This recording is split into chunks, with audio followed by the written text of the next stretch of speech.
Eh bien, bonsoir à tous et bienvenue pour cette dernière séance de la 19e saison des Mardis de la Mer. Dernière séance un peu atypique après une séance elle-même atypique précédemment, puisque Michel Pelletier n'avait pas pu nous rejoindre la dernière fois. Ce soir, c'est Sandrine Barbier qui a un petit souci que son kiné n'a pas réussi à résoudre et qui l'oblige à intervenir à distance. Mais aujourd'hui, nous avons la possibilité de faire à la fois un Mardi de la Mer en quasi-présentiel pour vous qui avez bien voulu vous déplacer et pour ceux qui sont à distance. Christian Buchet a été retenu pour des raisons familiales et vous demande de bien vouloir l'excuser. Donc me voilà seul au pupitre, mais Sandrine Barbier va apparaître à l'écran si ça n'est pas le cas déjà. Voilà, Sandrine Barbier est avec nous. Alors, l'océan, les Nations Unies et le droit international, la négociation sur la haute mer. Après 15 ans ou 20 ans de discussion, un accord visant à protéger la biodiversité de la haute mer et à établir des règles pour le partage des bénéfices liés à son exploitation vient d'être trouvé par la conférence intergouvernementale réunie à l'ONU à cet effet. Ce Mardi de la Mer est l'occasion de comprendre les enjeux de cet accord, les difficultés qui ont été surmontées lors de son élaboration, les principaux protagonistes, leurs positions, la signification de ces positions. C'est aussi l'occasion de comprendre quelles sont les étapes qui restent à franchir en vue de son entrée en vigueur et les sujets que devront régler les organes qui seront mis en place. C'est aussi peut-être l'occasion d'examiner comment, dans un contexte de tensions internationales majeures, le multilatéralisme peut continuer à porter des fruits et quels sont les acteurs principaux. Nous avons la chance d'avoir donc en ligne, pour nous en parler, une des meilleures spécialistes de cet accord. La direction juridique du ministère de l'Europe et des Affaires étrangères, dont Sandrine Barbier est la directrice adjointe en charge du droit international public, du droit international pénal et du droit international de la mer, assure le pilotage de ce dossier pour la France. Donc Sandrine Barbier, Sandrine, le droit public international est votre passion et vous êtes une experte de cet outil de diplomatie. Vous faites une maîtrise de droit, option droit international public. Vous poursuivez par un diplôme d'études approfondies en droit des relations économiques internationales et communautaires. Vous enseignez, vous faites partie de l'équipe du Cameroun dans l'affaire frontières terrestres et maritimes entre le Cameroun et le Nigeria devant la Cour internationale de justice, et dans l'équipe de Conseil de Singapour dans son différend de souveraineté entre ce pays et la Malaisie. Puis vous êtes docteur en droit public, votre thèse porte sur la garantie en droit international public. Vous rejoignez alors la direction des affaires juridiques du ministère des Affaires étrangères. Vous êtes en charge des questions liées aux droits diplomatiques et consulaires, aux immunités des États et de leurs représentants et agents, aux droits des organisations internationales. Ensuite, vous êtes en charge des questions juridiques liées à la gestion des ressources humaines du ministère avant de devenir chef de mission des accords et traités. Dans ce poste, vous assurez le suivi et la coordination interministérielle de la procédure d'introduction en droit français des accords et traités conclus par la France. Et puis depuis 4 ans, vous êtes directrice adjointe des affaires juridiques du MEAE en charge du secteur droit international public, droit international pénal et droit international de la mer. Pour l'internationaliste que vous êtes, ce poste est un formidable point d'observation du droit international et aussi de contribution à la politique juridique extérieure de la France. En charge notamment du droit de la mer, vous êtes impliqué en particulier dans l'élaboration de l'accord BBNJ, puisque la direction juridique est le pilote de cette négociation pour la France. Et puis, si je peux me permettre d'ajouter une petite touche personnelle à ce rapide portrait, j'ajouterai simplement que dans ma classification très binaire des juristes, qui opposent ceux qui expliquent quels sont les problèmes et ceux qui proposent les voies pour les surmonter, vous êtes indéniablement de la seconde catégorie. Merci d'être là avec nous.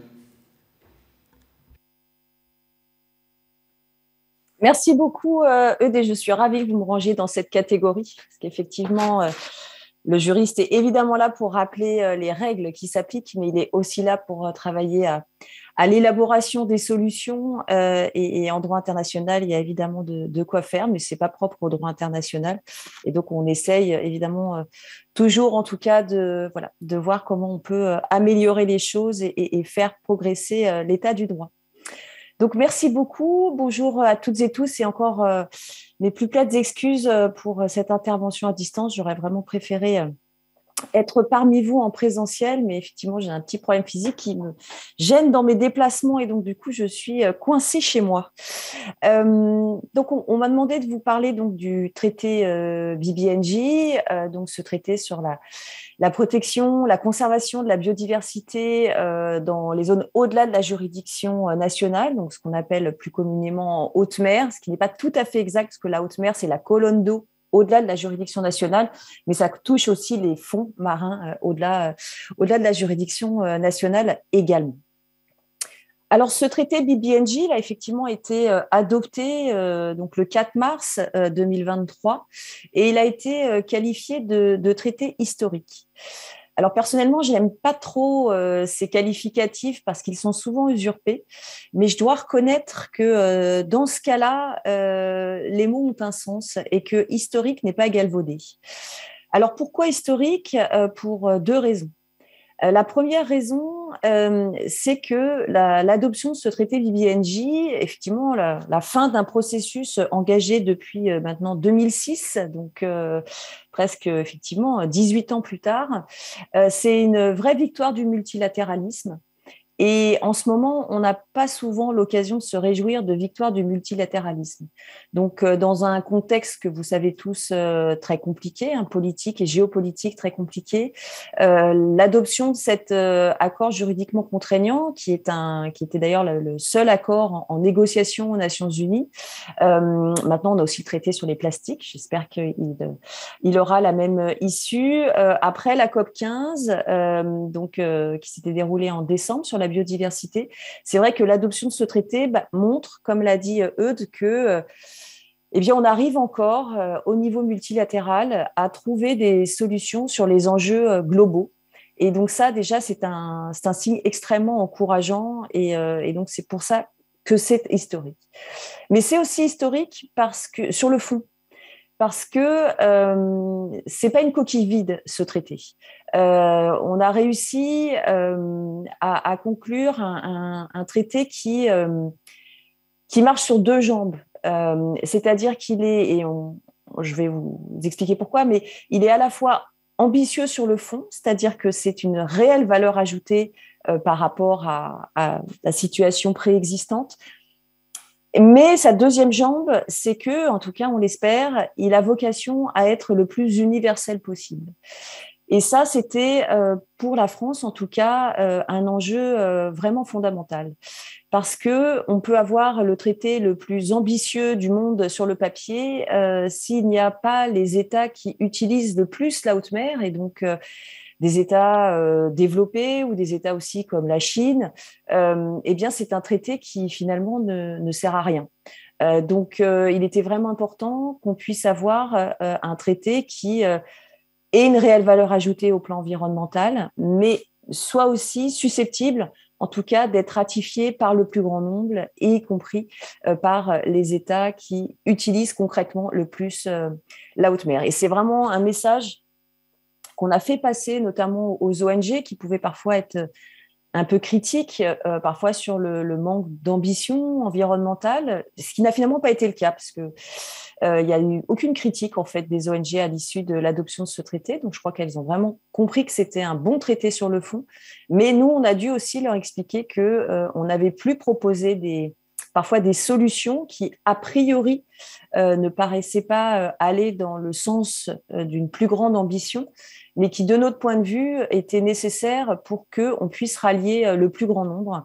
Et c'est au moins aussi important que l'ambition sur le fond. Donc, c'est aussi pour ça que c'est un traité historique et qui a en lui, en tout cas, la potentialité d'une réelle efficacité et de pouvoir vraiment changer les choses. Alors, peut-être vous rappeler justement un peu les enjeux quels étaient les objectifs qu'on cherchait à atteindre dans cet accord qui est très technique, mais dont on peut assez facilement en fait, percevoir quels étaient les enjeux fondamentaux. Les enjeux fondamentaux, c'était, on peut en citer 4. Le premier enjeu, c'était en fait d'assurer à la fois la préservation de l'océan et de sa biodiversité, mais aussi d'assurer son utilisation durable de ses ressources. Et donc là, il fallait donc trouver un équilibre. Le deuxième enjeu, c'était à la fois de respecter les grandes libertés posées par la Convention des Nations Unies sur le droit de la mer, mais également d'encadrer les activités qui se déroulent en haute mer. Donc là aussi, il fallait trouver un équilibre. Et à cet égard, je souhaite préciser qu'on a parfois entendu dans la presse que grâce au BBNJ, on allait enfin mettre fin à une zone de non-droit. C'est absolument faux. La haute mer était déjà réglementée. Il y a déjà dans la Convention des Nations Unies sur le droit de la mer des obligations à la charge des États, et notamment de protéger et de préserver le milieu marin. Mais ces obligations, ou aussi de faire des études d'impact, par exemple, mais c'était des obligations qui étaient rédigées de manière générale. Et donc, le BBNJ, qui est un accord d'application de la Convention des Nations Unies sur le droit de la mer, vise finalement à renforcer, concrétiser, opérationnaliser, en fait, les grandes obligations qui étaient déjà dans la Convention des Nations Unies sur le droit de la mer. Donc, pas une zone de non-droit, mais en tout cas, un droit maintenant qui est précisé, des processus qui sont mis en place et qui devraient permettre une meilleure effectivité de la protection de la haute mer. Le troisième enjeu, c'était justement, par ce BBNJ, de créer une nouvelle gouvernance de l'océan et tout en assurant et en renforçant la cohérence et la coordination avec les organisations internationales existantes, qu'elles soient sectorielles, type l'Organisation maritime internationale, donc qui s'occupe de navigation principalement, ou l'Autorité internationale des fonds marins, qui s'occupe de l'exploitation des ressources minérales des grands fonds, mais également de la FAO qui traite de la pêche illicite et non réglementée, ce qu'on appelle la pêche INN. Donc, des organisations internationales sectorielles, mais également des organisations régionales, qu'il s'agisse de conventions de mer régionales, convention de Barcelone en Méditerranée, OSPAR dans l'Atlantique du Nord-Ouest, ce qu'on appelle la CAMELAR, qui est une convention qui règle en fait l'océan austral, donc au large de l'Antarctique, ou encore comme organisation régionale, les organisations régionales de gestion des pêches qui peuvent traiter de certaines espèces en haute mer. Donc, il fallait à la fois donc, créer des nouvelles institutions donc, pour assurer cette gouvernance de l'océan, donc en tout cas de la haute mer, au-delà de la juridiction nationale, mais tout en étant aussi un instrument de coordination, de coopération, de cohérence avec toutes ces organisations existantes. C'est vrai qu'il y a, du fait du fruit de l'histoire, beaucoup d'organisations internationales qui s'occupent de la mer. Et donc, l'objectif, c'est d'essayer d'offrir une meilleure cohérence pour une plus grande efficacité. Et le quatrième enjeu, c'était de donner des garanties aux pays en développement qui puissent en fait retirer des bénéfices concrets en fait de cet accord, notamment en matière de renforcement des capacités, de transfert de technologies marines ou encore de partage des bénéfices tirés de l'utilisation des ressources génétiques marines collectées en haute mer. Donc ça, c'était les enjeux généraux. Et donc le processus donc, de négociation donc, a consisté donc, à trouver des solutions, des compromis sur ces différents chapitres. Alors, la négociation, comment elle s'est déroulée? Donc, le processus a effectivement été lancé en 2006, mais la résolution qui a lancé réellement le cycle de négociation a été adoptée le 24 décembre 2017. Et ensuite, il y a eu 5 conférences intergouvernementales qui se sont tenues à New York. La première en septembre 2018, puis mars et août 2019.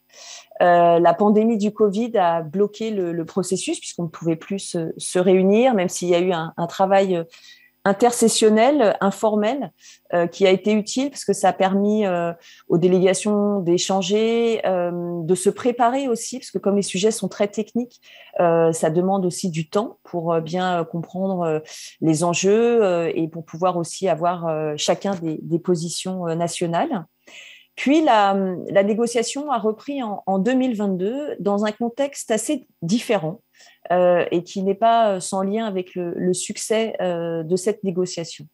2022, ça a vraiment été l'année des océans, lancé d'abord par le One Ocean Summit qui s'est tenu à Brest, donc sous l'impulsion de la France en février 2022. Puis, on a eu la conférence des Nations Unies sur les océans, donc qui s'est tenue à l'UNOC 2, qui s'est tenue à Lisbonne en juin. Et donc, cette dynamique, en fait, a permis de mettre le BBNJ un peu au centre, de faire monter le BBNJ dans une meilleure visibilité, une plus grande priorité politique, en fait, qu'il n'avait auparavant, où entre le sigle BBNJ, qui évidemment n'est pas très parlant, et la technicité de l'accord, c'était extrêmement difficile en fait de faire porter politiquement cette négociation. Et en fait, ce qui a permis donc d'avoir aussi ces événements sur les océans, c'est aussi la prise de conscience de plus en plus forte du lien entre lutte contre le changement climatique, protection de la biodiversité en général et protection de l'océan compte tenu du rôle majeur de l'océan dans la lutte contre le dérèglement climatique. Donc cet environnement propice en fait la mise en lumière de l'importance des océans donc a permis en fait de faire monter le BBNJ au premier plan. Et du coup il y a eu donc en 2022 2 conférences de nouveau intergouvernementales sur le BBNJ en mars puis en août, qui se sont déroulées dans un autre climat, c'est-à-dire avec une véritable envie des délégations, quelles qu'elles soient, d'avancer, d'entrer vraiment dans des recherches de compromis, de concessions. Et donc, il y a eu particulièrement en août 2022 vraiment des progrès très significatifs qui ont été faits sur de nombreux aspects de l'accord. Alors certes, en août 2022, on n'a pas réussi à aboutir. Pourtant, c'était la dernière en fait conférence qui avait été autorisée par l'Assemblée générale des Nations unies. Même au départ, il n'y en avait que 4. Mais avec la pandémie, on s'est rendu compte que ça avait quand même complexifié les choses. Donc, une 5e avait été autorisée, mais c'était donc la dernière.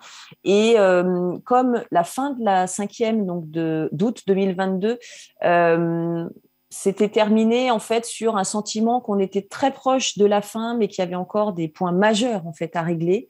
La présidente de la conférence, Madame Renali, qui est une déléguée singapourienne, qui avait été élue présidente de la conférence, a eu l'idée de ne pas clore cette 5e conférence, donc à l'issue des 15 jours de négociations en août, notamment pour ne pas avoir à ce que la conférence se prononce en fait sur l'état des discussions, parce que comme il y avait encore des dissensions, mais qu'il y avait eu beaucoup de progrès qui avaient été faits dans ce qu'on appelait des small groups, donc des petits groupes de travail dédiés à certains aspects de l'accord, pour ne pas avoir à se formaliser et à formaliser quel était l'état en fait de la négociation fin août 2022, la présidente de la conférence a eu l'idée en fait de suspendre cette 5e conférence, donc pas la clore, et de prévoir en fait qu'elle serait rouverte ensuite à une date ultérieure, afin en fait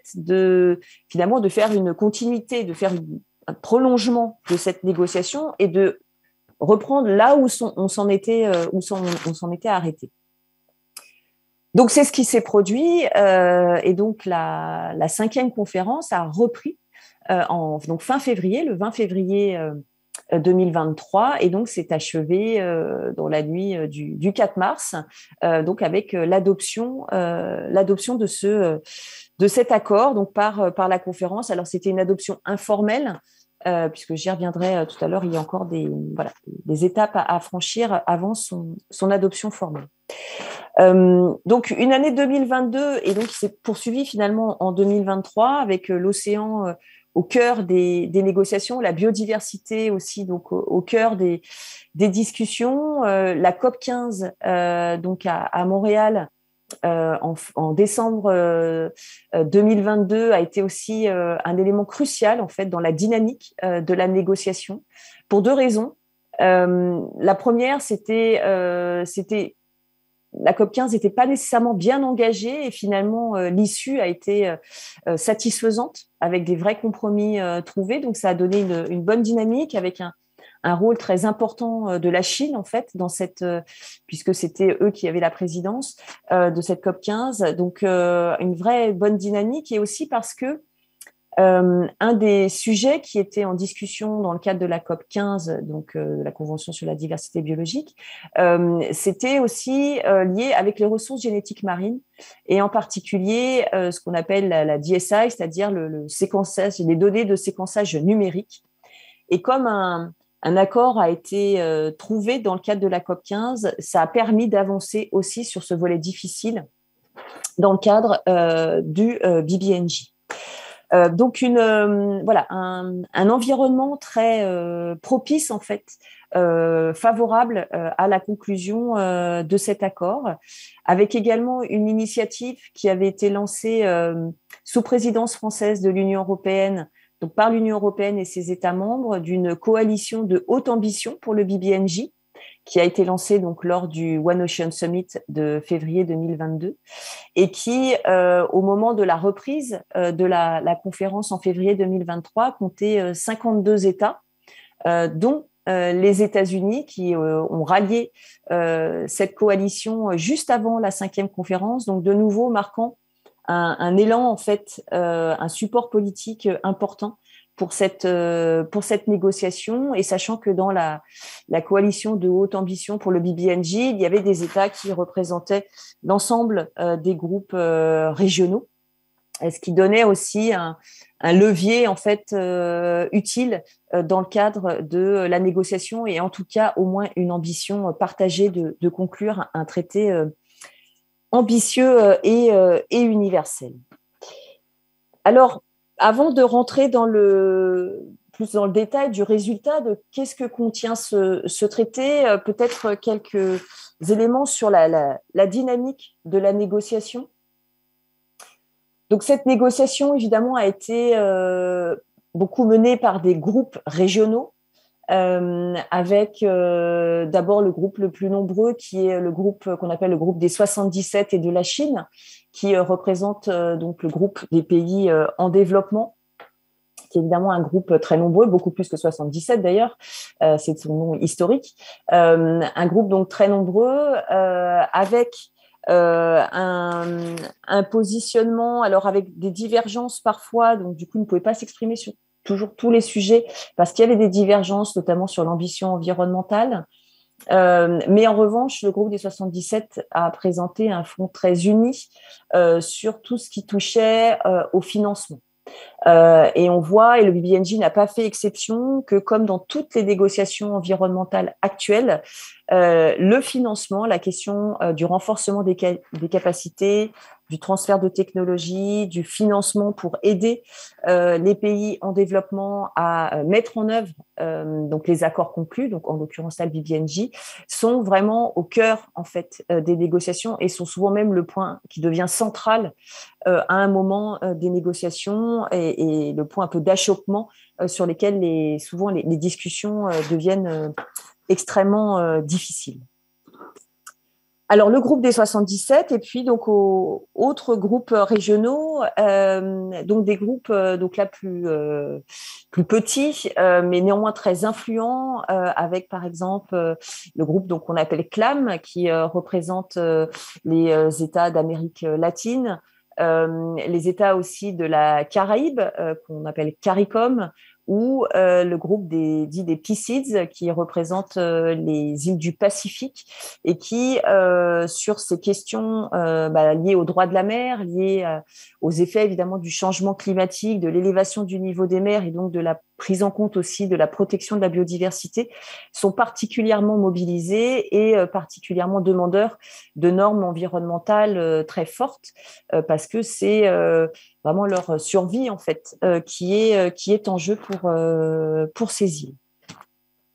Et puis, vous aviez entre guillemets, de l'autre côté, donc les pays dits développés, avec une coordination. Alors, évidemment, je vais revenir après sur l'Union européenne, mais avec l'Union européenne, le Royaume-Uni, les États-Unis, qui au départ étaient, au tout début de la négociation, quand même parmi les sceptiques, mais qui, au cours de l'évolution de la négociation, et notamment avec l'arrivée des démocrates au pouvoir, sont devenus très investis dans cette négociation. Des États comme le Canada, l'Australie, la Norvège, la Nouvelle-Zélande, qui évidemment avaient aussi des positions à faire valoir à la fois en tant que protection environnement, mais aussi des intérêts économiques à défendre. De la même façon, des États d'Asie comme le Japon ou la Corée du Sud, qui pareil, et qui au départ pouvaient être parmi, entre guillemets, un peu les sceptiques, mais qui ont été justement de plus en plus portés par la nécessité d'avoir une vraie ambition environnementale sur ce traité.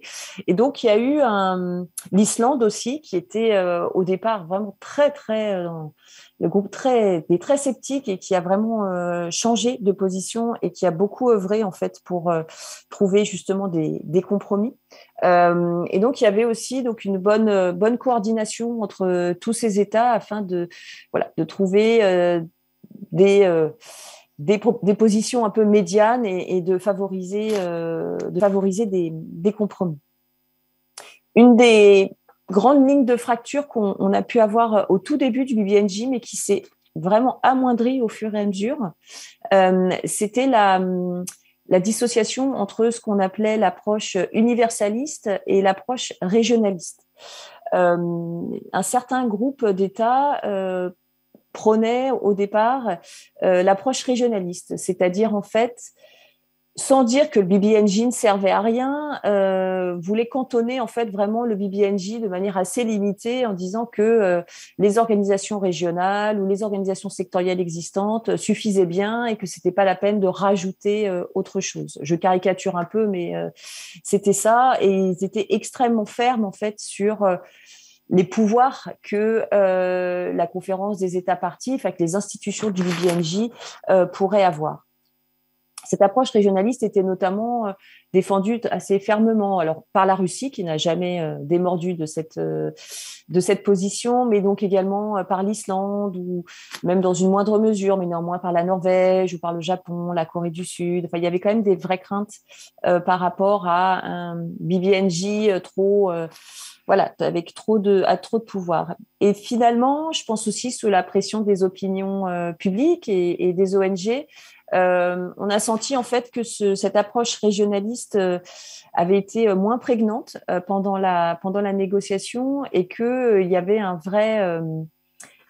vraie conviction que ce BBNJ devait avoir une vraie valeur ajoutée, qu'il fallait donc confier des vrais pouvoirs aux institutions du BBNJ, tout en assurant évidemment la préservation des compétences des organisations existantes, et que l'objectif c'était vraiment d'articuler ces différentes organisations, mais de ne pas faire du BBNJ une espèce de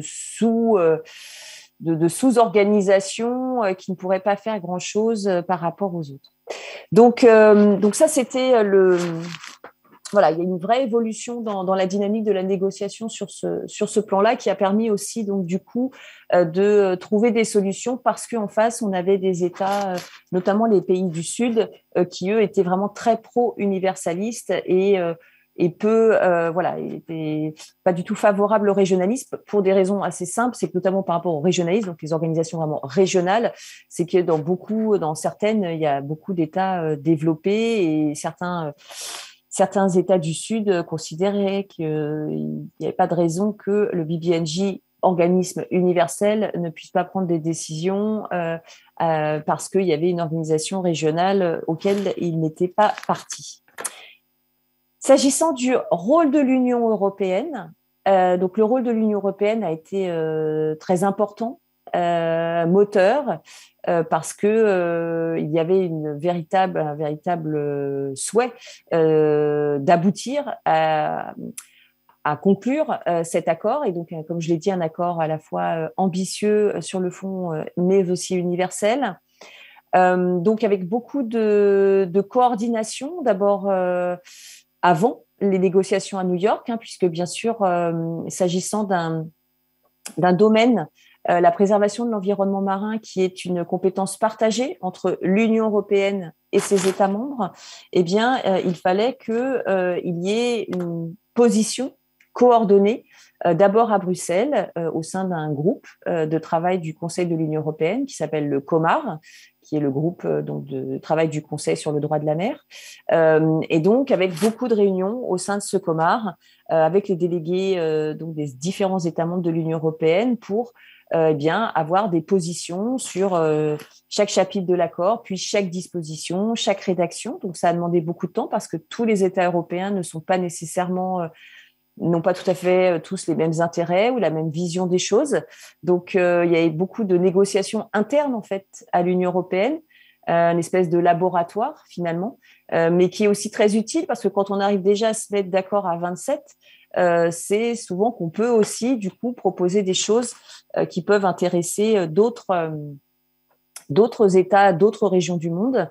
Et on a aussi essayé vraiment de faire des propositions à la fois en faveur de l'ambition du traité, mais aussi, comme je vous disais tout à l'heure, pour essayer de trouver aussi des propositions permettant d'assurer ce caractère universel. J'en citerai quelques-uns quand je vous décrirai un petit peu l'accord, qui sont des initiatives de l'Union européenne et je dois le dire, souvent des initiatives françaises à la base.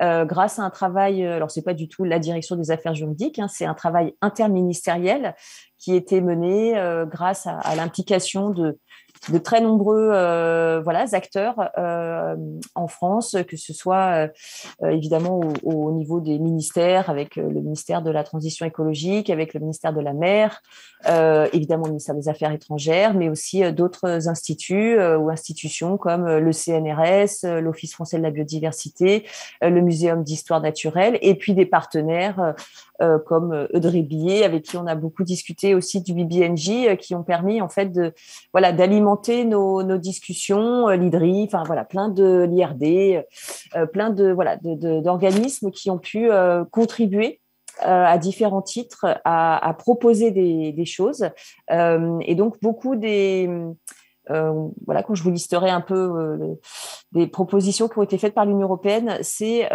très souvent en fait des initiatives françaises, alors qui ne se retrouvent pas toujours telles quelles dans le traité, parce qu'après, avec les discussions, elles ont pu être modifiées, mais en tout cas, les idées de base étaient souvent des idées que nous avions proposées et qu'on a parfois sur lesquelles on a dû beaucoup insister et négocier en intra-européen pour qu'elles soient reprises.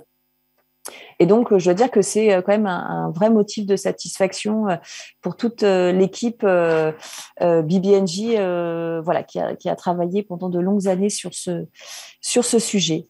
Au sein de la coordination de l'Union européenne, on avait aussi un système qui s'est avéré très efficace, c'est-à-dire que ce n'était pas la Commission européenne seule qui négociait au nom de l'Union européenne et de ses États membres, mais on avait constitué ce qu'on appelait des EU Team, donc des équipes en fait de négociation qui étaient composées à la fois donc de représentants de la Commission, mais aussi d'experts venant des États membres.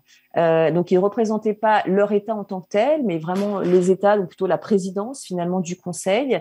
Et donc, c'était vraiment ces EU Teams qui négociaient avec les autres groupes ou les autres États dans des bilatérales ou qui prenaient la parole aussi lorsqu'il y avait pendant la conférence des Nations Unies. Et cet apport était vraiment très utile parce que ça permet finalement d'avoir au sein d'une même équipe des expertises différentes, également parfois un sens politique, diplomatique renforcé. Donc, c'était vraiment, en tout cas, nous, on a trouvé extrêmement bénéfique. Et évidemment, quand on était à New York, on avait des réunions de coordination en fonction de l'évolution de la négociation, discuter de ces évolutions, avoir des discussions aussi un peu stratégiques et puis essayer de continuer d'être force de proposition en essayant toujours évidemment d'être à l'écoute aussi des autres et de ne pas être trop centré sur nos problèmes intra-union, il y en a eu, mais de ne pas y passer trop de temps. Et par exemple, c'est la France et l'Allemagne qui, au sein de la coordination de l'Union européenne, ont poussé un peu la Commission à enclencher assez rapidement un dialogue avec la Chine pendant la dernière session, parce qu'on sentait que la Chine était un peu bloquée sur certains sujets et donc il fallait essayer de trouver rapidement comment les surmonter, quel compromis on pourrait trouver pour que la Chine, dont l'influence sur le groupe des 77 est absolument majeure, puisse finalement favoriser une issue positive à l'ensemble des discussions. Donc voilà un peu sur la dynamique de la négociation. Alors sur un peu donc cet accord BBNJ, qu'est-ce qu'il y a dedans? Donc en fait il y avait 5 chapitres distincts au sein de cet accord BBNJ, un qui s'appelle les outils de gestion par zone, y compris les aires marines protégées, donc c'est un peu la gestion des espaces en fait. Il y avait la question des études d'impact environnemental, la question des ressources génétiques marines, la question du renforcement des capacités et du transfert de technologies marines, et enfin un dernier chapitre qui s'appelait les questions transversales et donc qui touchait à la fois aux questions comme elles sont dites transversales, c'est-à-dire à la fois les questions institutionnelles, les dispositions finales, le préambule. Donc tout ce qui n'était pas disposition purement de fond environnemental. Alors, les résultats donc par chapitre. Donc, sur ce qu'on appelle les outils de gestion par zone, y compris les aires marines protégées, c'était évidemment un aspect fondamental pour l'Union européenne et ses États membres, puisque l'objectif, notamment pour nous le plus important de cet accord BBNJ, c'était de pouvoir permettre la création par la conférence des États parties, par les institutions du BBNJ, d'aires marines protégées en haute mer. Donc, ce résultat a été atteint, mais ce qui nous importait surtout, c'était qu'au-delà de la possibilité de l'habilitation pour la conférence des États parties de pouvoir créer ces aires marines protégées, c'était que cette décision ne soit pas prise qu'au consensus. Parce qu'on sait d'expérience que retenir uniquement comme mode d'adoption des décisions dans ces matières le consensus peut amener à un blocage.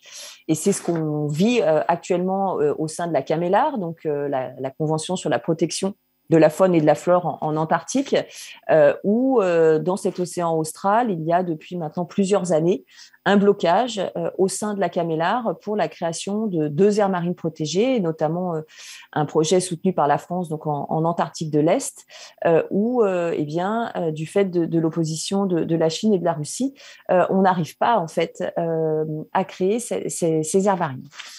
Donc nous, l'objectif majeur sur ce chapitre, c'était de permettre que, en cas d'absence de consensus. Si jamais tous les efforts avaient été faits pour obtenir un consensus, celui-ci ne pouvait pas être trouvé, eh bien, de permettre de passer un vote à la majorité qualifiée.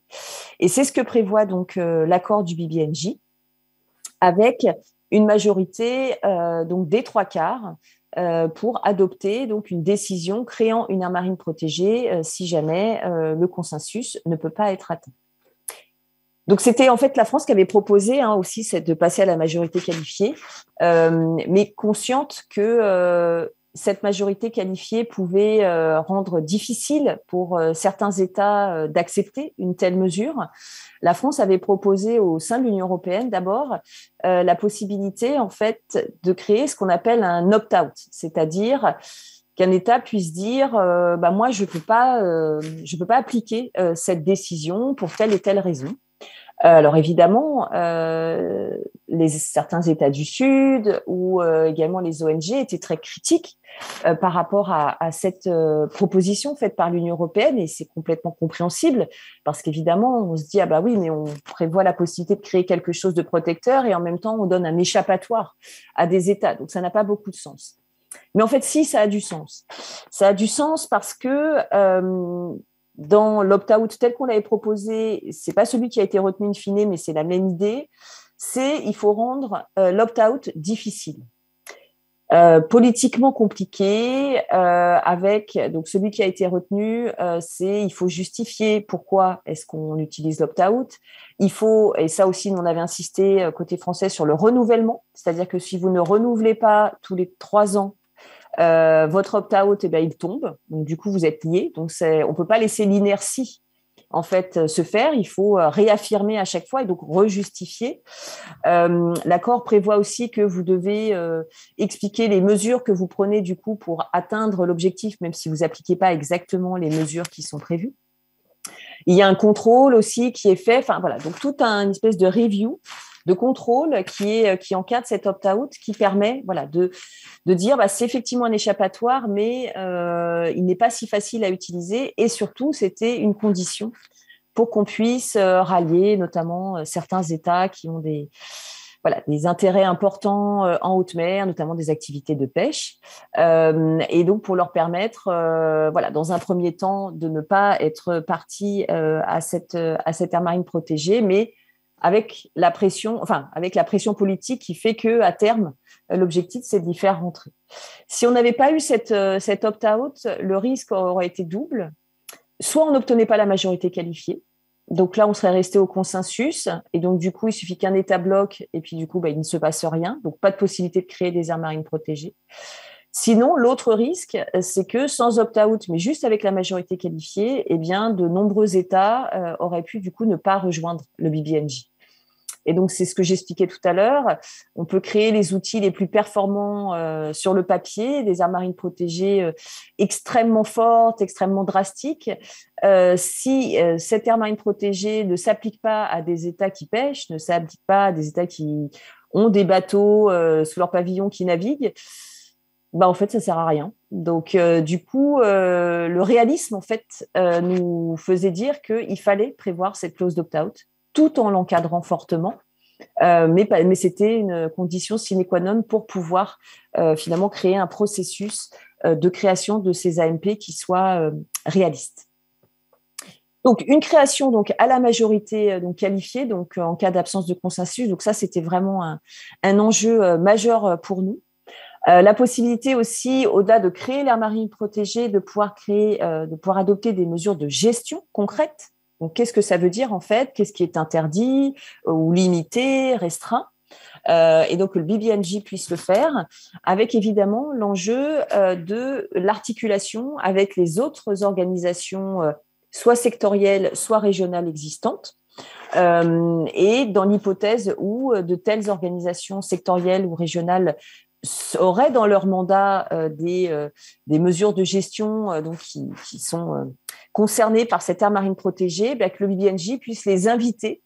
Donc, c'est que de la recommandation, parce qu'il n'y a pas de hiérarchie en droit international, donc le BBNJ n'est pas au-dessus de ces organisations sectorielles ou régionales, mais puisse les inviter, leur recommander de prendre cette aire de mesure pour pouvoir donner corps à cette aire marine protégée dans leur sphère de compétences. Donc, toute cette coordination et cette cohérence, c'est vraiment un point essentiel. Un point que l'Union européenne soutenait, mais qui n'a pas été complètement retenu, c'était l'idée de ce qu'on appelait la reconnaissance, c'est-à-dire de permettre au BBNJ de reconnaître des aires marines protégées en haute mer qui auraient été créées par d'autres organisations existantes, organisations régionales par exemple. On n'a pas réussi à obtenir l'idée de reconnaissance a eu du mal à être comprise. Peut-être qu'on n'a pas été suffisamment pédagogue, je ne sais pas.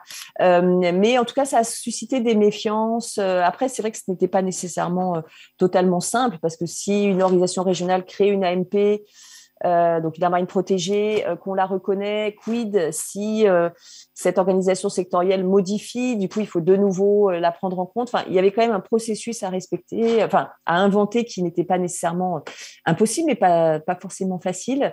Donc ce qui finalement est quand même positif, c'est qu'on a obtenu alors en anglais on appelle ça un hook, donc un crochet, c'est-à-dire une habilitation de la COP à pouvoir, alors il n'y a pas le terme reconnaissance, mais à pouvoir créer un processus par rapport à des aires marines protégées ou des outils de gestion par zone qui seraient créés en dehors d'elles, donc par des organisations sectorielles ou régionales. Le mécanisme pour créer donc des outils de gestion par zone, donc y compris des aires marines protégées, est assez complexe, avec beaucoup de consultations. Des consultations des États, des consultations du public, scientifiques, des peuples autochtones éventuellement. Donc, un processus assez encadré, avec évidemment l'importance des données scientifiques, à la fois pour déterminer quelles sont les zones susceptibles d'être ainsi protégées et quelles mesures pourraient atteindre ces objectifs.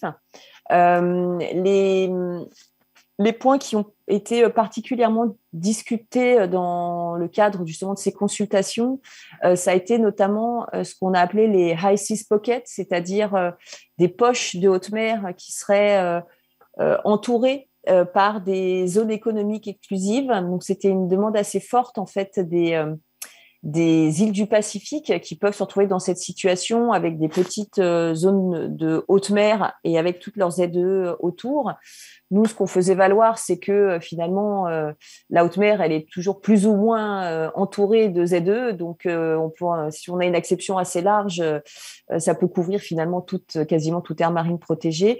Mais l'idée, c'était quand même de créer un espèce de mécanisme de consultation renforcée dans de telles situations.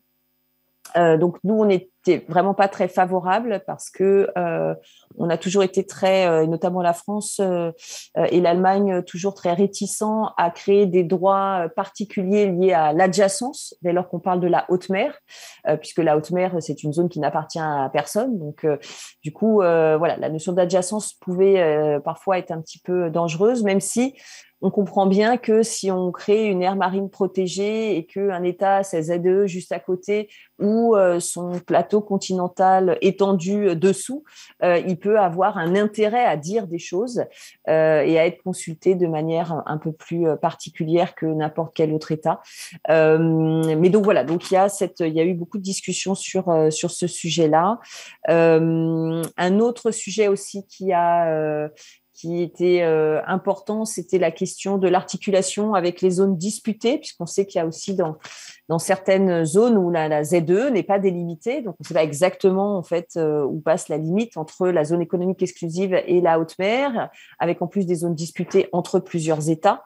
Et donc ça, c'était un point particulièrement important pour la Chine, notamment, qui souhaitait vraiment affirmer de manière très explicite que rien dans l'accord, ni dans les mesures prises, ni dans les aires marines qui pouvaient être créées, ne pouvait en fait préjudicier les droits des États dans des zones disputées, pour résumer. Et donc, c'est justement l'échange qu'il y a eu entre l'Union européenne et la Chine pour essayer de vraiment comprendre et d'essayer de trouver du langage qui pouvait à la fois satisfaire la Chine et être acceptable par le plus grand nombre, qui a été qui a été fait suffisamment précocement pour qu'une fois que ça s'était réglé, la Chine, notamment par rapport, on sait, dans la zone disputée en mer de Chine méridionale, puisse être plus ouvert sur d'autres points, et notamment la création d'aires marines protégées à la majorité qualifiée dont il ne voulait pas du tout au départ. Donc voilà pour les outils de gestion par zone et les aires marines protégées. Pour les études d'impact environnemental, il y a eu 3 sujets qui ont été âprement discutés. Le premier sujet, c'était qui décide lorsque donc un État envisage donc une nouvelle activité en haute mer. Qui décide en fait d'autoriser cette activité après avoir fait l'étude d'impact? Est-ce que c'est l'État lui-même ou est-ce que c'est un mécanisme institutionnel, par exemple la conférence des États parties? Les États dits développés étaient absolument fermes sur le fait que ça devait être l'État qui devait autoriser l'activité après avoir mené l'étude d'impact, parce que c'est sa responsabilité ensuite aussi de veiller, etc. Donc, on estimait que c'était vraiment une décision qui devait appartenir à l'État, et il y avait des États du Sud qui, eux, étaient extrêmement réticents à accepter cette formule et souhaitaient donc une internationalisation de la décision. Donc finalement, le compromis qui a été trouvé, c'est que c'est bien une décision de l'État, mais en revanche, il y a une internationalisation assez poussée, avec un rôle notamment de contrôle de l'organe scientifique et technique. L'État, il doit, entre guillemets, prouver que son étude d'impact est valable. Il y a des États peuvent faire, entre guillemets, appel si ils estiment, ou s'ils ont des doutes sur soit la sincérité, soit la qualité de l'étude d'impact qui a été menée. Donc, ce degré d'internationalisation a permis de trouver une issue favorable sur ce sujet. L'autre question qui a été âprement discutée, c'était la question de quelles activités devaient être en fait soumises à une étude d'impact, sous 2 angles différents. Le premier angle, c'était est-ce qu'il faut en fait que ça s'applique uniquement aux activités qui se déroulent en haute mer et qui ont des effets en haute mer, ou est-ce qu'on peut aussi imaginer que ça s'applique à des activités qui se passent en zone sous juridiction, donc en ZEE par exemple, en zone économique exclusive, mais qui ont des effets en haute mer? Au début, l'Union européenne et ses États membres étaient vraiment, et comme les États développés en général, étaient vraiment très axés sur ça ne s'applique qu'aux activités situées en haute mer et qui ont des effets en haute mer. Mais il y avait des demandes, évidemment, d'autres États du Sud, notamment, qui voulaient avoir quelque chose de plus complet. Donc, la France a proposé, dans le cadre de l'Union européenne d'abord, à ce qu'on puisse mettre au moins dans le traité ce qu'on appelait une clause d'opt-in, c'est-à-dire une clause facultative permettant aux États qui le souhaitaient d'appliquer le BBNJ pour leurs activités sous juridiction qui auraient un effet au-delà de la juridiction. Ça a été jugé, on a déjà eu beaucoup de mal à faire passer ça au niveau de l'Union européenne, y compris par la Commission qui avait peur en fait que ça remette en cause le système de l'Union européenne qui est évidemment très protecteur, beaucoup plus exigeant que ce que prévoit le BBNJ. Mais comme, voilà, on a dit que c'est une clause pour ceux qui le souhaitent. Donc, on pouvait tout à fait nous dire que on avait un système plus protecteur et que donc, on n'utiliserait pas le BBNJ pour ce type d'activité. Mais cette proposition n'a pas été jugée suffisamment ambitieuse, justement. Donc, c'est un autre système qui a été imaginé et que nous avons évidemment tout de suite soutenu parce que c'est un excellent compromis.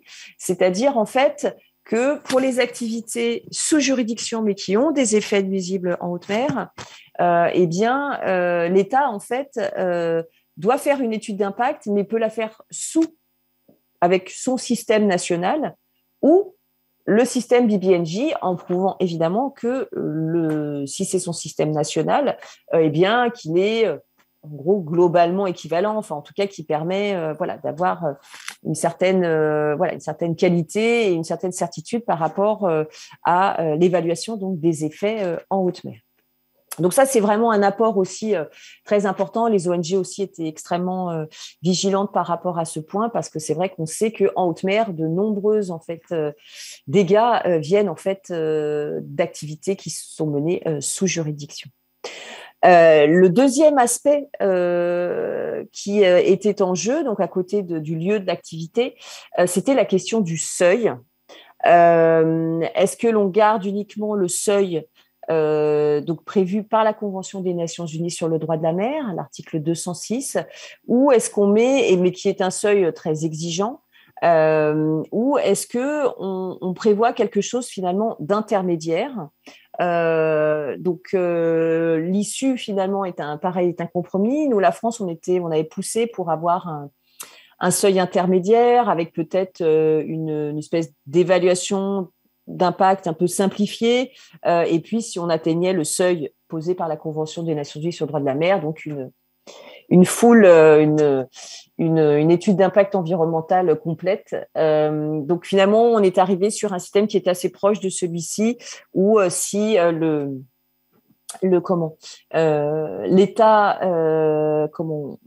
considère, en tout cas, doit présenter une évaluation si son activité a un effet plus que mineur et transitoire dans la haute mer. Dans ces cas-là, il doit faire une espèce d'évaluation, c'est un peu simplifié, de son activité, afin de permettre aussi aux autres, et y compris à l'organe scientifique et technique, de vérifier si effectivement on est bien dans du transitoire mineur, ou est-ce qu'on est vraiment au-delà, et auquel cas est-ce qu'on l'État a bien respecté le seuil, parce que si c'est le seuil de la Convention des Nations Unies sur le droit de la mer, eh bien dans ces cas-là, il faut mener une étude d'impact beaucoup plus complète.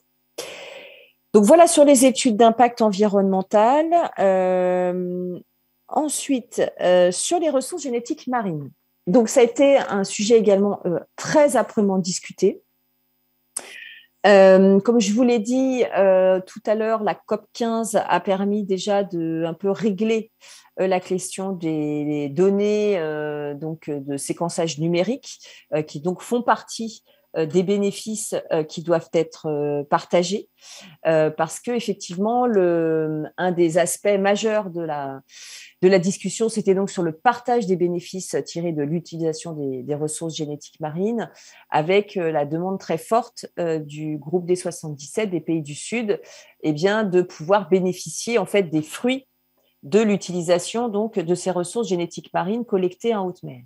Donc à la fois du partage dit non monétaire, c'est-à-dire la diffusion de l'information pour pouvoir en fait augmenter leur connaissance en fait des ressources génétiques marines et de ce que l'on peut en tirer comme données, mais également et c'était l'un des points qui a été le plus âprement discuté, du partage monétaire, c'est-à-dire dans l'hypothèse où des produits seraient commercialisés à partir en fait de ressources génétiques marines collectées en haute mer, qu'il y ait un partage des bénéfices tirés de cette commercialisation au profit des États en développement, sur un peu le modèle de ce qui existe pour les ressources minérales des grands fonds marins, où l'autorité internationale des fonds marins, enfin la Convention des Nations Unies sur le droit de la mer, et c'est l'autorité internationale des fonds marins qui travaille sur ce sujet, organise comment, si un jour il devait y avoir de l'exploitation des ressources minérales des grands fonds, pour l'instant ce n'est pas le cas, si un jour il devait y avoir une commercialisation, que le produit de cette commercialisation puisse être réparti au bénéfice de l'humanité tout entière, et en particulier des pays en développement. Donc, les discussions ont été extrêmement difficiles parce que le groupe des 77, et qui pour le coup était extrêmement uni, souhaitait mettre en place un système extrêmement drastique d'abord de traçabilité entre le moment où la ressource génétique marine est collectée jusqu'au produit final, donc commercialisé. Donc, avec quelque chose d'extrêmement lourd qui nous paraissait absolument ni praticable, susceptible aussi de mettre en jeu finalement même la recherche scientifique et des demandes très fortes, évidemment, sur ce partage monétaire des bénéfices. Donc, la solution qui a été trouvée, c'est un mécanisme de traçabilité, mais qui est moindre que celui que préconisait le groupe des 77. Et sur le partage des bénéfices, en fait, un système en 2 temps. Ce qu'a proposé l'Union européenne à partir de la conférence d'août 2022, c'était en fait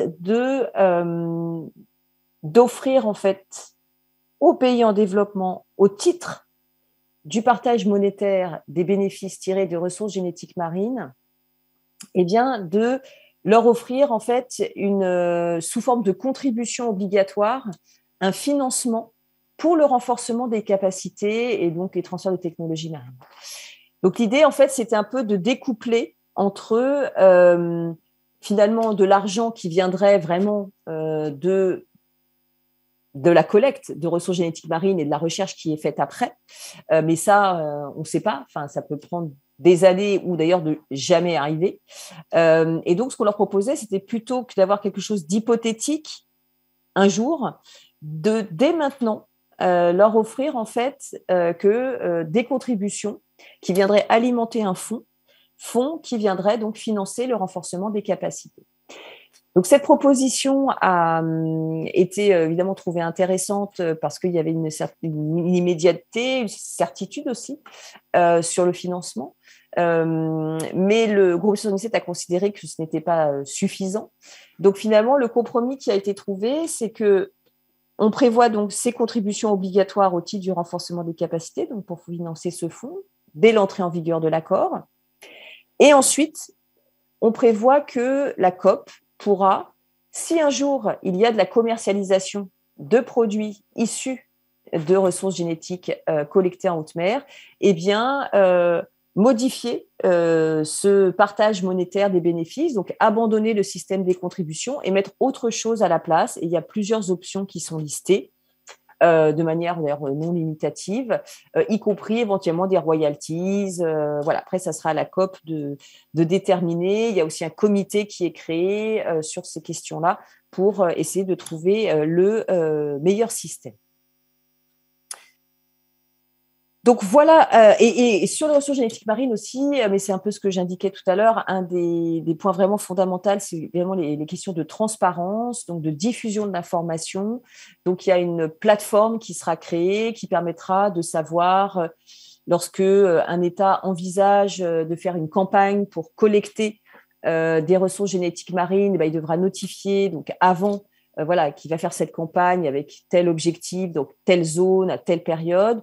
Puis ensuite, au cours des informations, une fois la campagne réalisée, il y a évidemment une diffusion aussi de l'information donc, sur les données qui sont issues des recherches effectuées. Enfin, voilà, l'idée, c'est vraiment aussi d'assurer une diffusion de la connaissance scientifique.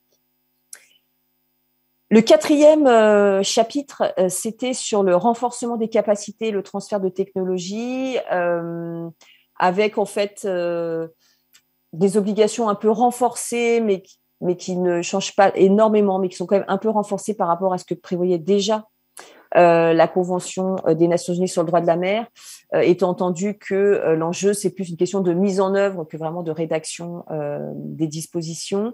Ce qui a été évité, qui était important pour les pays en développement, c'était la question de la propriété intellectuelle, parce qu'évidemment, quand on parle de transfert de technologie marine, peut se poser immédiatement des questions de propriété, de brevet, donc de propriété intellectuelle. Et il y a des discussions en cours au sein de l'OMPI, donc de l'Organisation mondiale sur la propriété intellectuelle. Et donc, on ne voulait pas que le BBNJ s'en charge, parce que c'est des sujets trop complexes. Donc, ça a été mis de côté, ce qui était une très bonne chose pour nous. Et de nouveau aussi un comité sur le renforcement des capacités a été créé, l'objectif étant de faciliter dans la mesure du possible la mise en œuvre par les États en développement sur tous les différents chapitres de l'accord. Et donc le dernier chapitre, c'était donc ces questions transversales. Les points à retenir, c'est donc la création de nouvelles institutions, donc avec une conférence des États parties, un secrétariat, un organe scientifique et technique, et plusieurs comités qui viendront donc seconder la mise en œuvre de cet accord. À retenir également le financement, donc avec plusieurs étapes dans le financement. Donc, d'une part, des contributions obligatoires pour financer le fonctionnement des institutions du BBNJ elles-mêmes, des contributions volontaires pour à la fois faciliter la participation des États en développement aux réunions du BBNJ, des contributions volontaires aussi au fonds sur le renforcement des capacités, fonds sur le renforcement des capacités qui sera également donc financé par les contributions dites au titre des ressources génétiques marines. Il y aura aussi un rôle dans le renforcement des capacités, un rôle donc du GEF, donc du Fonds mondial, pour évidemment aussi participer comme il le fait déjà, mais de manière encore plus forte, à la question donc, du renforcement des capacités pour les océans. Et autre point donc, à retenir, c'est, je vous ai déjà parlé de majorité qualifiée pour les aires marines protégées. Le système de majorité qualifiée est également inscrit de manière générale pour les décisions que devra prendre la COP, donc la conférence des États parties, avec un système de double vote, et ça aussi c'était une idée française à la base, c'est-à-dire une première majorité pour constater l'absence de consensus, donc une majorité des 2/3, et une fois que donc cette majorité des 2/3 donc est réunie, donc on constate que le consensus n'est pas atteint, eh bien une majorité, enfin la décision pourra être prise à une majorité des 3/4. Et donc ça, c'est nouveau dans les conventions de protection de l'environnement où on fonctionne toujours au consensus. Et donc là, la majorité qualifiée est prévue, y compris en matière budgétaire. C'était une concession qu'ont dû faire les États en développement par rapport justement aux concessions qui ont été faites sur tout ce qui touche notamment les ressources génétiques marines, les contributions obligatoires. Comme ces contributions obligatoires au titre des ressources génétiques marines, c'est un pourcentage du budget, enfin de la contribution de chaque État au budget. Évidemment, ils nous ont dit oui, mais si vous avez la maîtrise du budget, du coup, voilà, vous donnez d'une main mais vous reprenez de l'autre. Donc, du coup, les États les États développés ont accepté aussi que eh bien, le budget soit adopté à une majorité qualifiée des 3/4 en cas d'absence de consensus. Les seules exceptions où le consensus s'applique, c'est le règlement intérieur, les règles de procédure, ainsi que les règles financières. Et les règles financières, ce sont celles en fait qui fixent en particulier les contributions, la répartition, en fait, le niveau de contribution de chaque État. Et ça sera en revanche qu'au consensus. Et enfin, dernier point que je voulais mentionner dans les dispositions générales, c'est sur les principes. L'un des grands enjeux de cette négociation, en tout cas une très forte demande du groupe des 77, c'était la reconnaissance que les ressources génétiques marines faisaient partie du patrimoine commun de l'humanité, c'est-à-dire comme les ressources minérales des grands fonds, c'est-à-dire des ressources évidemment qui n'appartiennent à personne, dont les bénéfices doivent être partagés, etc. Donc un régime un peu à part. Donc ce dont ne voulaient pas les États développés. Du coup, le compromis qui a été trouvé, en fait, c'est que dans l'article sur les principes et approches qui s'appliquent à cet accord, il y a une référence au patrimoine commun de l'humanité tel qu'il est écrit dans la Convention des Nations Unies sur le droit de la mer. Or, comme il y a une divergence d'interprétation sur le patrimoine commun de l'humanité tel qu'il est écrit dans la Convention des Nations Unies sur le droit de la mer, cette divergence va perdurer. Les États du Nord considérant que ce principe ne s'applique qu'aux ressources minérales des grands fonds et le groupe des 77 continuant de considérer que ça s'applique aux ressources génétiques marines. Mais en pratique, il n'y a pas beaucoup d'effets parce qu'il est vrai que même si ce n'est pas consacré explicitement, le point le plus important, qui est quand même le partage des bénéfices, lui est bien inscrit dans l'accord. L'autre point aussi où il y a eu beaucoup de difficultés à avoir un consensus, c'est sur ce qu'on appelle le principe de précaution. Et donc, la formule finale, c'est que tout le monde on y trouve les deux, c'est-à-dire on trouve à la fois une référence au principe de précaution et à l'approche de précaution, qui est moins contraignante. Et donc, les deux sont marqués au même niveau. J'ai oublié de vous dire qu'en contrepoint du patrimoine commun de l'humanité, il y a également la référence aux grandes libertés de la haute mer et notamment la liberté de recherche scientifique. La France avait essayé de pousser au sein de l'Union européenne une notion chère à Eudrubillier qui était l'océan bien commun de l'humanité. On n'avait pas été suivi au niveau européen, donc cette notion ne figure pas dans le préambule de l'accord, mais on retrouve bien en revanche l'idée de responsabilité commune en fait qui sous-tend la notion d'océan bien commun, et c'est une expression qui est, même si elle n'est pas consacrée dans l'accord BBNJ, de plus en plus utilisée, y compris par nos autorités bien sûr, mais aussi par notamment le secrétaire général des Nations Unies. Et pour finir, la suite. Alors, la suite, donc, je vous ai dit que le 4 mars, l'accord avait été adopté informellement.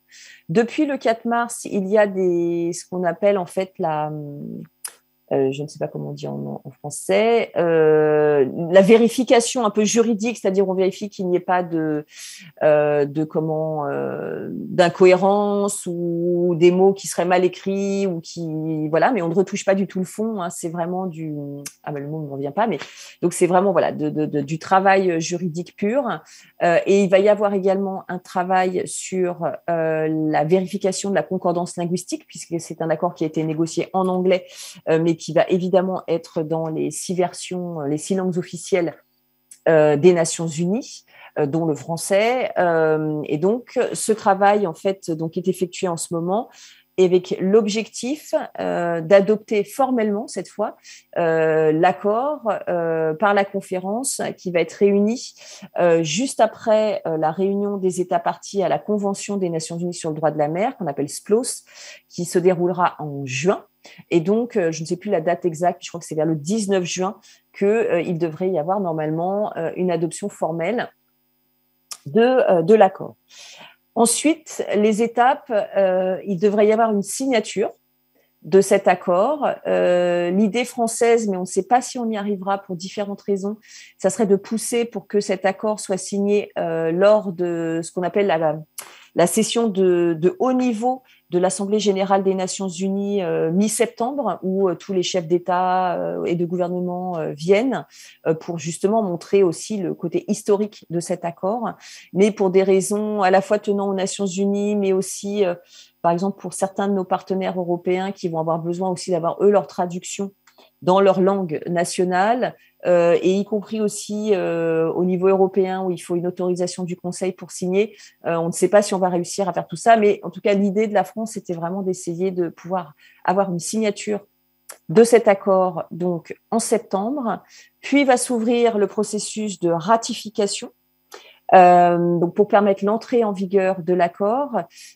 Pour que l'accord entre en vigueur, il faut 60 ratifications, donc ce qui est un nombre à la fois assez important, mais pas tant que ça, puisque nous, dans l'Union européenne, on est déjà 27, donc déjà rien que l'Union européenne et ses États membres, on peut représenter quasiment la moitié en fait de de ces États. Et puis, il y a beaucoup d'États comme les îles du Pacifique, les îles de la Caraïbe qui sont très nombreux et qui sont évidemment très motivés pour rejoindre cet accord rapidement. Donc, l'objectif, c'est maintenant d'essayer de pousser à ce que la ratification soit la plus rapide possible pour que l'entrée en vigueur puisse être annoncée, si possible, lors de la conférence des Nations Unies sur les océans, donc l'UNOC 3, qui se déroulera à Nice en juin 2025. Donc, ce qui donnerait, septembre 2023, la signature, juin 2025, donc un peu moins de 2 ans, ce qui est court pour des processus de ratification et obtenir 60 ratifications. Mais avec l'accord de Paris, ça a été possible. Donc, on espère que pour le BBNJ, ça sera pareil. Au niveau français, il y aura donc une ratification par la France avec une soumission au préalable au Parlement, puisque c'est un accord dont la ratification doit être autorisée par le Parlement en vertu de l'article 53 de la Constitution. Donc, il y aura un processus parlementaire préalable. Et au niveau de l'Union européenne, donc il y aura une autorisation du Conseil donc pour signer l'accord, comme je l'ai indiqué, mais il y aura également une autorisation du Conseil pour que l'Union européenne devienne partie. On ne parle pas de ratification, mais enfin, c'est la même chose, pour qu'elle conclue l'accord. Et cela impliquera qu'on détermine assez finement la répartition des compétences entre l'Union européenne et ses États membres dans la mise en œuvre de l'accord BBNJ, puisque en fonction de qui est compétent, Union européenne ou États membres, eh bien, ce seront soit l'Union européenne, soit les États membres qui voteront à la COP, donc à la conférence des États parties du BBNJ, puisque l'accord BBNJ prévoit que que pour les organisations régionales d'intégration économique, donc l'Union européenne, eh bien, il doit y avoir une déclaration sur la répartition des compétences et que c'est soit l'un, soit l'autre. C'est donc soit l'organisation qui vote, soit les États membres. Évidemment, ça ne s'additionne pas. C'est ou l'Union européenne qui vote pour 27 ou les 27 qui votent séparément. Et cette, évidemment, discussion sur la répartition des compétences pourrait être difficile. On l'a déjà vu dans de nombreux exemples, parce que, par exemple, ça pourra déterminer est-ce que lorsqu'on veut créer une aire marine protégée, c'est un État ou un groupe d'États qui propose que telle zone devienne une aire marine protégée. Est-ce que la France pourra le faire à titre national avec d'autres, ou est-ce que la France ne pourra pas le faire car seule l'Union européenne sera compétente pour faire une telle proposition. Donc, voilà un exemple qui montre pourquoi la répartition des compétences sera importante, parce que ça va évidemment déterminer ensuite la capacité d'action et de décision au sein de l'organisation BBNJ. Voilà, je crois que j'ai été trop longue par rapport au temps qui m'a été alloué, donc je suis vraiment désolée, j'ai été trop bavarde, mais si il y a des questions ou des remarques ou des commentaires, je suis évidemment à votre disposition. Merci beaucoup Sandrine. Non, ça n'a pas été trop long. Je ne sais pas si on a un léger décalage entre ce qui se dit à un endroit et à l'autre. Apparemment, vous continuez à parler là sans qu'on vous entende, mais peut-être avons-nous reçu le son avant l'image. Nous avons 2 porteurs de micros là qui vont prendre les micros. Vous avez la première question puisque oui, puisque le micro donne la première question. Allez-y. On vous entend peut-être pas. Oui. Est-ce qu'on m'entend ? Oui, on vous entend. Okay. Sandrine, vous entendez ? Première question.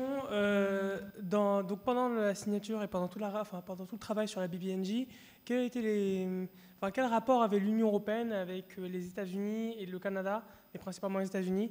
Est-ce qu'il y a eu beaucoup de conflits ? Est-ce qu'il y a eu beaucoup de travail en commun ? Voilà. Alors, au tout début de la négociation, les relations étaient assez difficiles parce que vraiment, comme je le disais, les États-Unis étaient vraiment pas les plus progressistes sur le sujet. En revanche, après, il y a vraiment eu un changement en fait de paradigme. Et donc, oui, on a eu beaucoup d'échanges. Alors, il a fallu les convaincre sur quand même des sujets, mais finalement, ils ont été quand même extrêmement présents pardon. Et le fait notamment qu'ils rallient juste avant la reprise de la 5e conférence, la coalition de haute ambition, alors qu'on les avait tannés depuis, évidemment, dès le début, pendant plus d'1 an, a été vraiment assez symptomatique. Et oui, on a eu des relations extrêmement proches avec les États-Unis, le Canada, l'Australie, la Nouvelle-Zélande. On a fait beaucoup le Royaume-Uni, évidemment. Il y a eu beaucoup de choses qu'on a travaillé ensemble pour faire des propositions qui permettent aussi de contrebalancer le front très uni sur certains sujets, notamment liés au financement du groupe des 77. Oui. Maintenant, l'enjeu, c'est la ratification.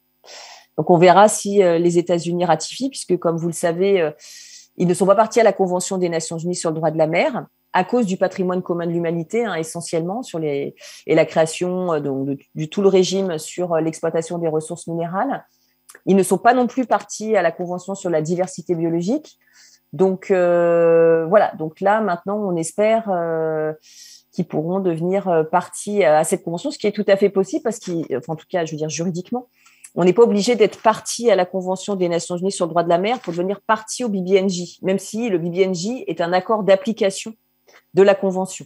On a par exemple un autre accord qui est l'accord sur les stocks chevauchants, qui a été conclu en 1995, qui est aussi un accord d'application de la Convention des Nations Unies sur le droit de la mer, qui réglemente des questions de pêche et qui notamment prévoit la création des organisations régionales de pêche. Les États-Unis sont partis à cet accord sur les stocks chevauchants, bien qu'ils ne soient pas partis à la Convention des Nations Unies sur le droit de la mer. Donc, on espère que sur la biodiversité, au-delà de la juridiction nationale, les États-Unis deviendront maintenant partie à ce traité à la fois parce que ce sont des utilisateurs de la haute mer, parce que aussi financièrement, ils représentent quelque chose d'important.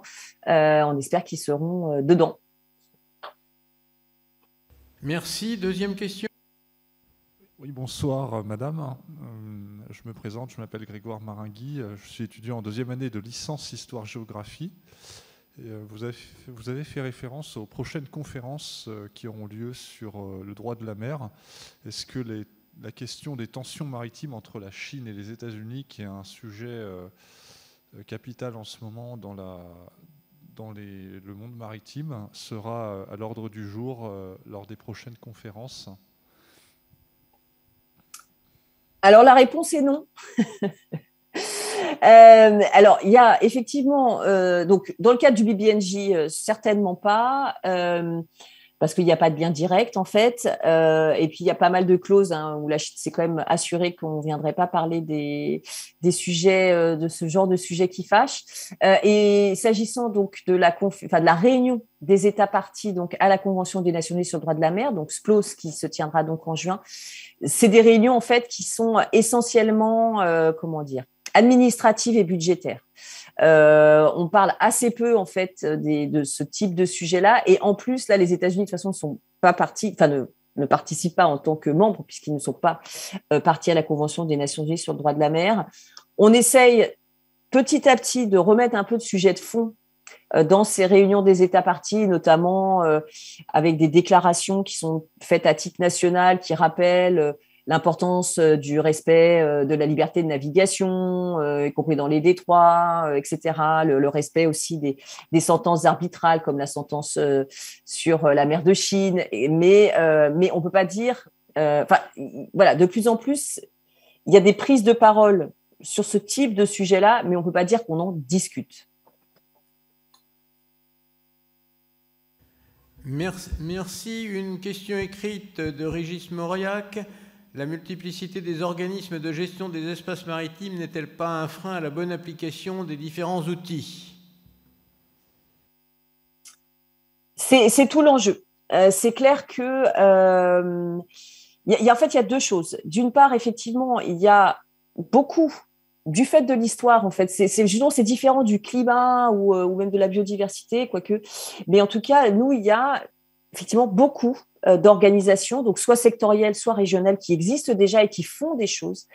Et donc vraiment, notre sentiment, en tout cas, nous, la France et l'Union européenne et ses États membres, c'est que vraiment l'enjeu maintenant, c'est pas tant de créer de nouveaux instruments, c'est vraiment plutôt que le BBNJ permette d'articuler, de rendre plus cohérent, plus efficace en fait, par plus de dialogue, plus d'interaction entre ces différents forums, effectivement, organisations où on discute de questions liées à la protection de l'environnement marin, de questions maritimes.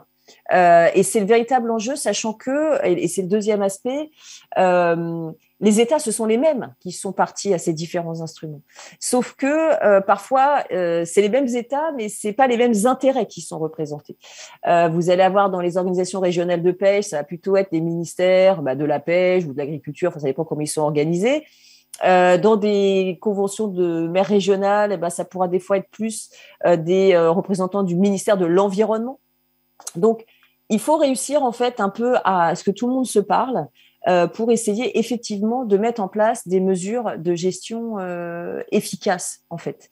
Et ça passe vraiment par davantage de coordination, davantage de cohérence, que notamment aussi l'idée par exemple dans le cadre du BBNJ, c'était que l'organe scientifique et technique donc du BBNJ puisse aussi parler, être en relation étroite avec d'autres organismes scientifiques et techniques qui sont dans d'autres organisations régionales, d'abord pour des questions aussi d'économie de moyens, parce que ça ne sert à rien de réinventer la roue s'il y en a qui ont déjà fait le travail, et de pouvoir ainsi un peu mutualiser et faciliter aussi par une meilleure compréhension commune des systèmes, des endroits à protéger, des mesures qui fonctionnent, etc. Mais effectivement, je pense que c'est vraiment l'enjeu aujourd'hui, c'est vraiment de faire en sorte qu'il y ait plus de cohérence, qu'il y ait une meilleure gouvernance de l'océan, et c'est vraiment l'objectif recherché par le BBNJ, et c'est vraiment l'objectif qu'il faut atteindre.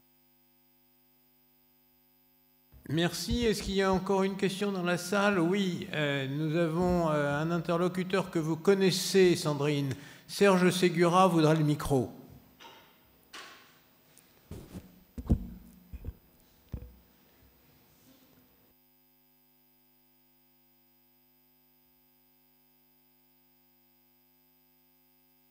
Là, ça doit marcher. Oui, bonsoir Sandrine, et merci pour cet exposé éloquent à la fois sur la difficulté de cette longue négociation et de l'importance du succès remporté au mois de mars. Félicitations. J'ai une question peut-être un peu piège, il ne faut pas la prendre comme ça, mais il y a toujours une zone qui m'intéresse et qui me préoccupe quand on parle de convention sur le droit de la mer et de traité BBNJ, c'est l'Antarctique. Je me souviens que à chaque réunion à New York, il y avait le petit groupe des États dits possessionnés, dont la France, qui revendique donc un territoire terrestre et maritime en Antarctique, qui se réunissaient pour se poser des questions sur l'applicabilité de ce futur traité BBNJ à la zone antarctique, en raison de l'existence d'un autre dispositif extrêmement efficace qui a déjà fait ses preuves, mais qui a prouvé ses difficultés de fonctionnement à la camélar, qui est celui du traité de Washington et du protocole de Madrid. Est-ce que l'on a avancé côté français sur l'idée de savoir est-ce que le traité BBNJ va s'appliquer dans la zone maritime de haute mer autour du continent antarctique, ou est-ce que l'on en est encore à se poser des questions? Merci beaucoup Serge pour cette question, et ravie de te voir, et ça me permet en plus de te rendre hommage parce que parmi les nombreuses propositions françaises qui ont été proposées par la délégation française, évidemment Serge Ségura était avec et derrière la plupart de ces propositions. Donc, ça me permet de le remercier publiquement pour tout son apport à la négociation BBNJ. Sur ta question, il y a eu donc effectivement à chaque fois toujours ces réunions des États possessionnés pour voir comment est-ce qu'on pourrait faire pour à la fois préserver le système antarctique tout en ne créant pas une brèche dans le BBNJ qui pourrait servir à d'autres mécanismes du coup et qui du coup nous poserait problème puisque l'objectif c'était quand même d'avoir un BBNJ ambitieux. Eh bien, on n'a pas trouvé de solution. Donc du coup, le problème n'est pas réglé. Et je pense qu'on restera sur le fameux principe que tu connais du not undermine, qui est en plus maintenant rédigé dans l'accord de manière, je crois, assez raisonnable. Et donc voilà, donc c'est soit il n'y a pas de proposition pour créer une aire marine protégée, par exemple en Antarctique de l'Est, qui viendrait dans le cadre du BBNJ. Si après c'était malgré tout le cas, la limite, ça serait que surtout pour la camélar, où c'est vraiment à la fois, c'est à la fois la préservation de la biodiversité plus la gestion de la pêche, on serait obligé de renvoyer toutes les mesures de gestion finalement à la camélar. Donc, on créerait finalement une coquille vide puisque ça serait pas le BBNJ qui pourrait prendre les mesures de gestion, mais uniquement la camélar. Et si la camélar le fait pas, voilà. Donc, nous, on a toujours été, en tout cas, Serge et moi, assez dubitatifs sur le risque vraiment important qu'il y avait. Mais je crois que le résultat du traité, finalement, prémunit et finalement, la meilleure solution, c'était, je pense, de ne pas en parler. Mais le sujet a été vraiment très peu évoqué. C'était un peu une espèce d'elephant in the room. Voilà, eh bien, merci infiniment Sandrine. Vous nous avez expliqué avec des mots simples pourquoi tout cela était fantastiquement compliqué. Donc, un immense merci pour cet exercice remarquable que vous nous avez fait ce soir. On vous applaudit tous ici.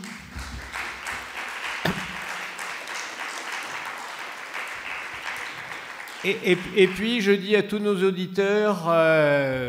rendez-vous l'année prochaine, en fin septembre, début octobre, la date n'est pas encore fixée, pour le début de la 20e saison des Mardis de la Mer. Les Mardis de la Mer auront 20 ans l'année prochaine, donc on essayera de vous faire une très belle saison à nouveau pour ces rendez-vous sur connaître et aimer la mer. Merci à tous, bonne soirée. Merci, bonne soirée. Merci encore Sandrine, au revoir. Au revoir.